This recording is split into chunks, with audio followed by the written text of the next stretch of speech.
direito à liberdade.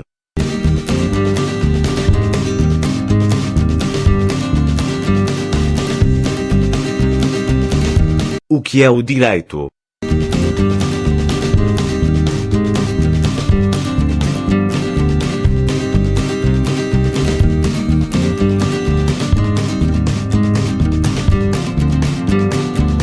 Direito natural ou justnaturalismo é uma teoria que procura fundamentar a partir da razão prática uma crítica a fim de distinguir o que não é razoável na prática do que é razoável e, por conseguinte, o que é realmente importante considerar na prática em oposição ao que não o é.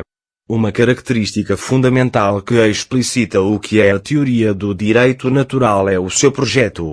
Ela não se propõe a uma descrição de assuntos humanos por meio de uma teoria, tampouco procura alcançar o patamar de ciência social descritiva.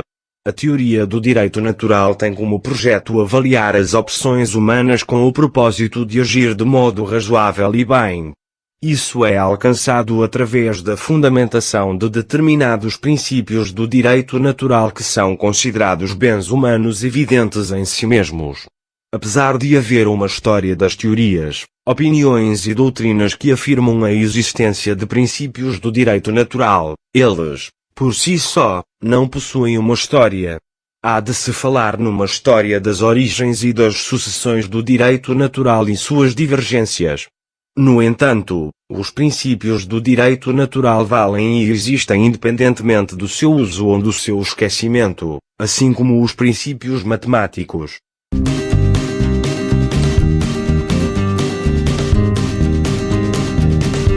O que é a liberdade?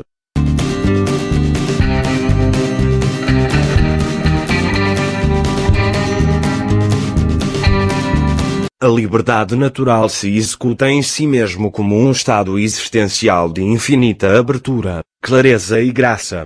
Não é algo limitado a uma ação física. É uma direção interna que te expande além da noção do eu, como uma liberdade existencial. Essa liberdade natural te desatola de lugares onde sua razão já não mais o permite a espontaneidade, já que o julgamento é muito intenso. A liberdade se mostra em não ter mais que seguir um certo padrão de pensamento ou crença, te mostrando, não uma nova verdade, mas um espaço infinito sempre presente. Esta libertação é aquilo que fica quando você não tem mais o mar de eus que dançam em sua mente. Vai além de nossa história pessoal, te dando a possibilidade de não sentir carência, se foi mal amado enquanto criança, de não ser durão quando foi muito reprimido na infância. Nos permite um acolhimento absoluto de nós mesmos. Chegar à liberdade natural é um caminho de desfazer a necessidade de chegar, é um respirar imediato nessa infinita abertura natural que temos no centro do peito. Ela já é a experiência em si. Não há caminho, ela já está presente, em qualquer um, faz parte da sua própria natureza.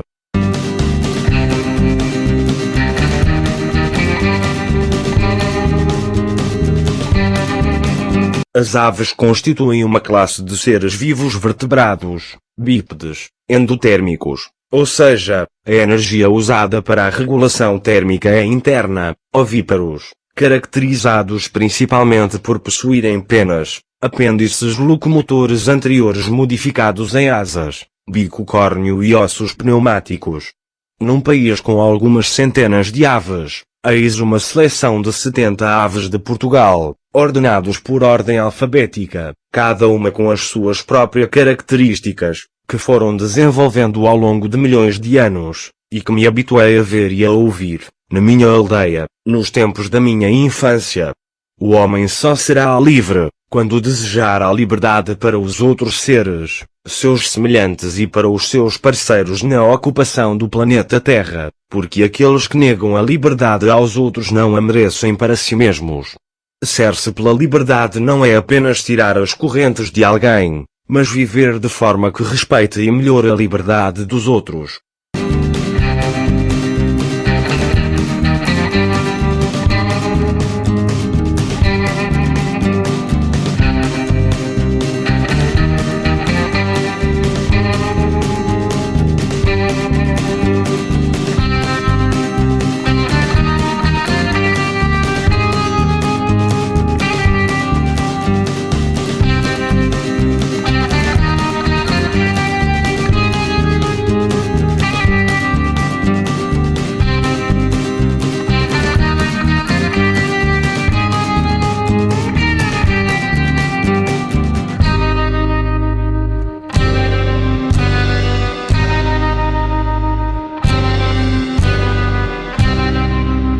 nunca acreditei que a liberdade do homem consista em fazer o que quer, mas sim em nunca fazer o que não quer, e foi essa liberdade que sempre reclamei, que muitas vezes conservei, e me tornou mais escandaloso aos olhos dos meus contemporâneos. Porque eles, ativos, inquietos, ambiciosos, detestando a liberdade nos outros e não a querendo para si próprios, desde que por vezes façam a sua vontade, ou melhor, desde que dominem a de outrem, obrigam-se durante toda a sua vida a fazer o que lhes repugna, e não descuram todo e qualquer servilismo que lhes permita dominar. Jean-Jacques Rousseau, em Os Devaneios do Caminhante Solitário,